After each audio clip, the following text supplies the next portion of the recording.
बढ़िया तरीके बता दीजिए। जो मंच पे जो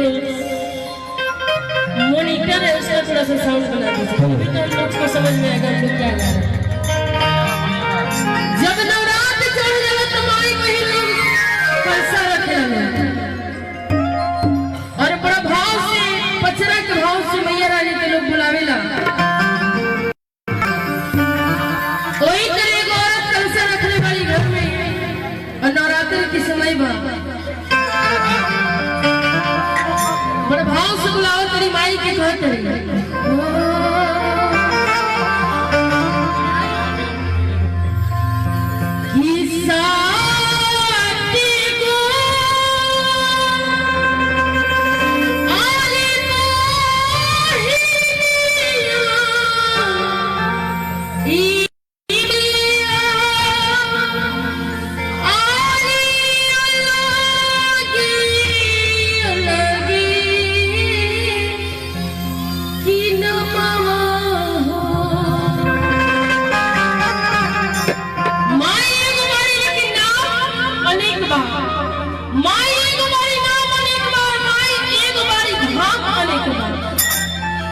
वे बात के भाव से मेरा कचरे के भाव से माई को बुलाओ तरीका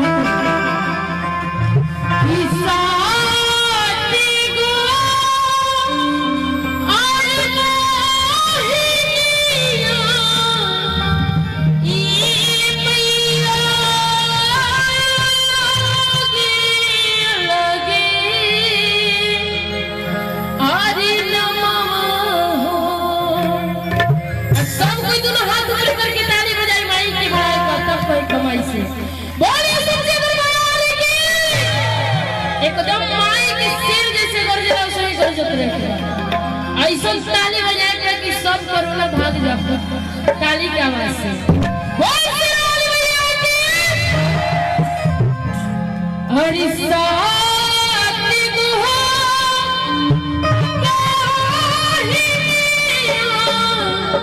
ई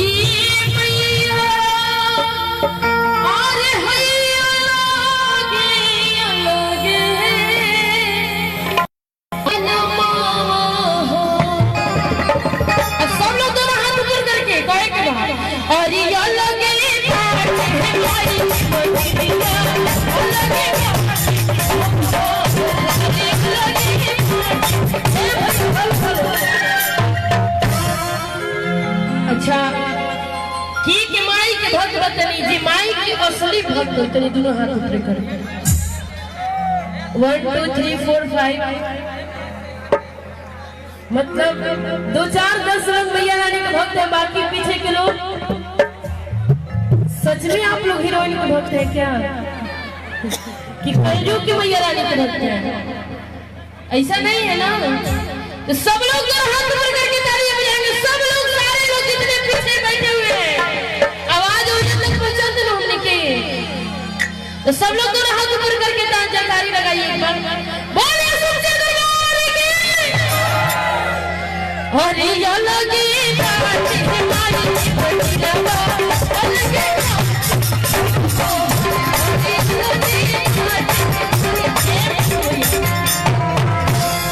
अतनी रोरा सुने कि माई खाती न्योता भेजे के पड़ी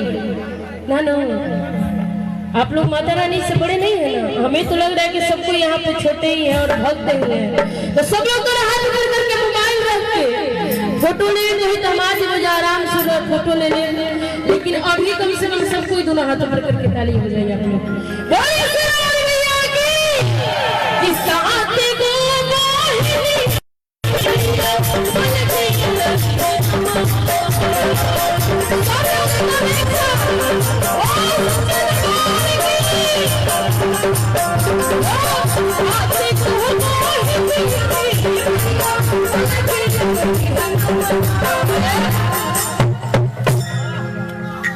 आई रहू जब माई के भजन गावे सुनी खाती, लेकिन सब कोई प्रसादी सब बुझाता कि घरे से खाना पीना खा के ले ना प्रसादियों मिली ओकरो टाइम बनावल बा, लेकिन कोई बात नहीं। एक नारी सब पे भारी, इसलिए जितने भी आप लोग जितना ही है उतना ही में कम से कम दोनों हाथ ऊपर करके तालियां बजा दीजिए, जयकारी लगाइए। कि ये जो है ये लोग राणा प्रताप लोग, आप लोग झांसी की रानी, तो झांसी की रानी लोग को कम नहीं रहना है, लोग को एकदम ये लोग को हरा देना है। तो दोनों हाथ ऊपर करिए आप लोग एकदम भक्ति में, बहुत सराहनीय मैया की हरि सहाते को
एगो माता रानी के भक्त हमारी माता जी की तरफ से बहुत सारा पुरस्कार चरण स्वागत सही एकदम गर्दा उड़ा दे ऐसा गर्दा उड़ के कोरोना साफ भाग गया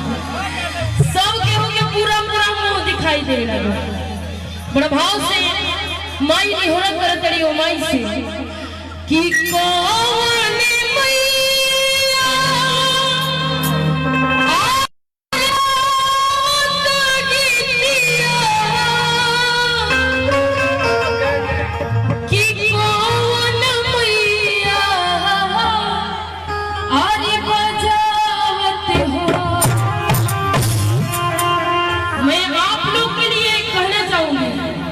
कि जे कुर्सी पे बैठेला ओकरा के कुर्सीदार कहल जाला,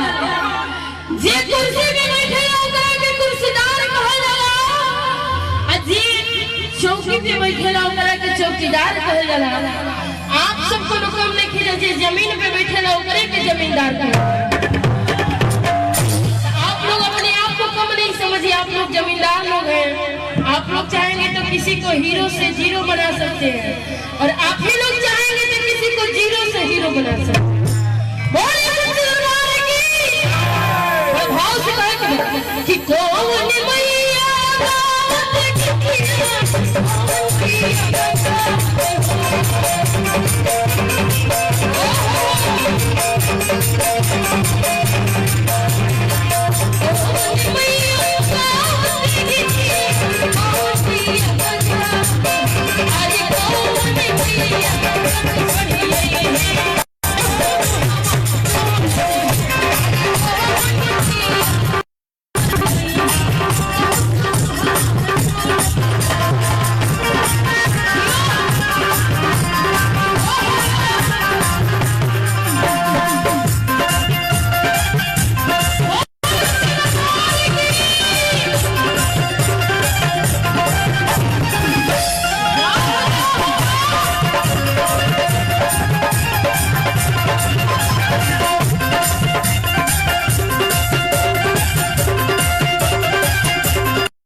कहल जाला कि मैया के नाम सबसे सुपर होता है, मैया के नाम सबसे सुपर होता है और माता रानी के नाम पे तालियां वही बजाता है जिनके दोनों हाथ। क्या बात है, इतना तो लोग समझदार हो के चुपचाप बैठल रहा, जागरण में तो मन लगी माइयों सोचल कि कैसन भक्त से आज हमनी के मुलाकात हो गई बा। तीसरी एकदम सब लोग को एकदम भाव में रहना है, माता रानी के प्रति स्नेह लगा करके तब कहे किसी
बैठ के भजन सुनत चली जा। एगो गीत के फरमाइश आई है हसनी मेहरारू कहत रही अपना सैया जी से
नेटवर्क वही होता है जहाँ पे टावर होता है।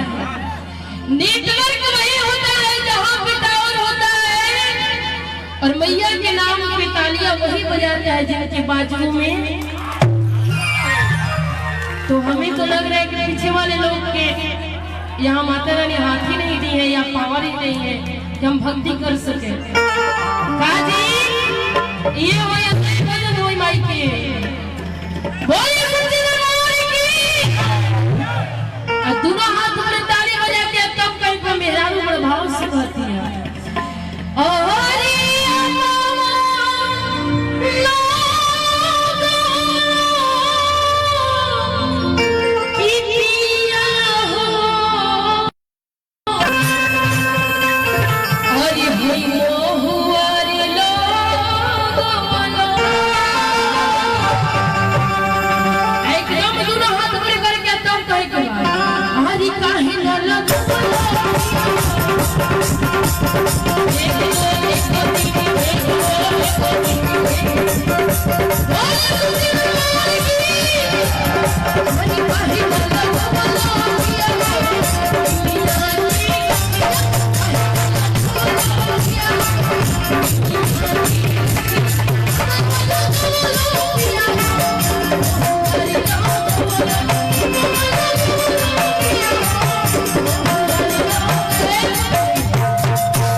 आज ताली न बजाई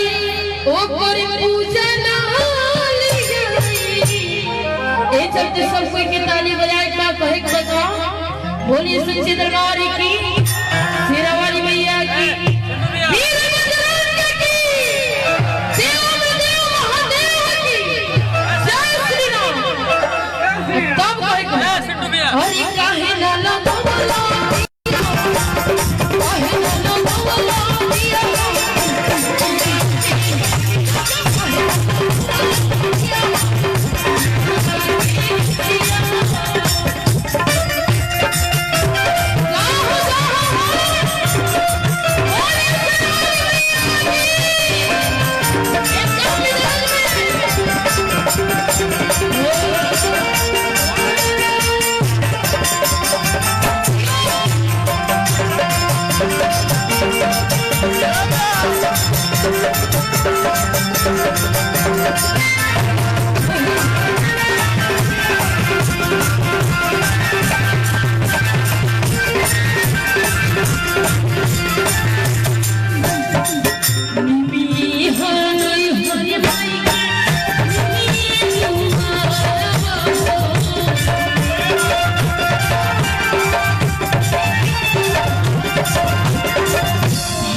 शादी हो गई 6 साल हो गए बाप रे तो माई से आशीर्वाद ले ली हो कि आवो जीवनी के स्वर और गावे करते जय श्री राम क्या बात है जय श्री राम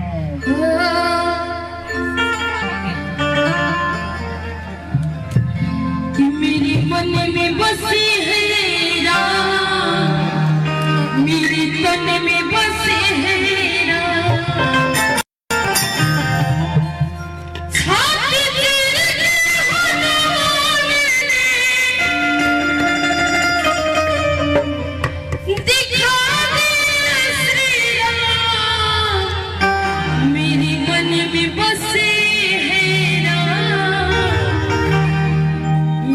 मन में बसे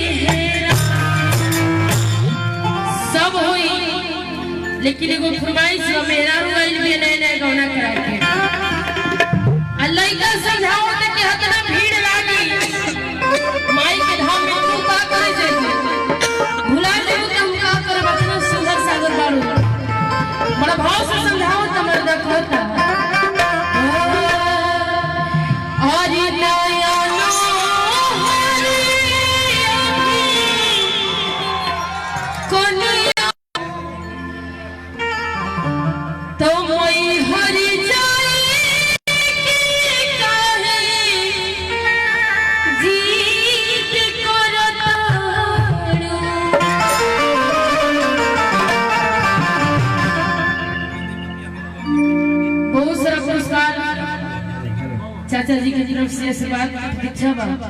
बड़ा भाव से मर्दा समझाओ तो कहता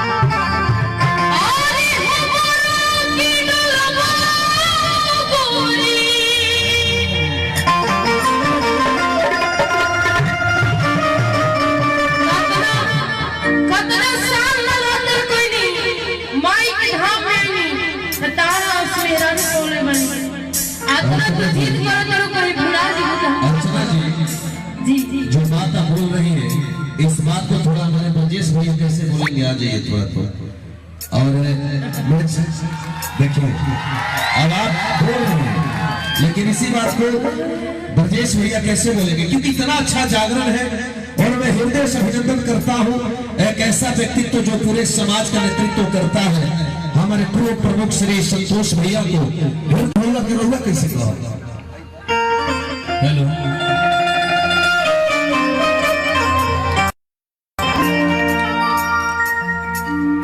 अच्छा झूठ मत बोलो भैया नया नौहर कनिया के लागत है खाली चुनरी ऐसे बोली है तो एकदम साफ बुझाई के आज गौने हरिया है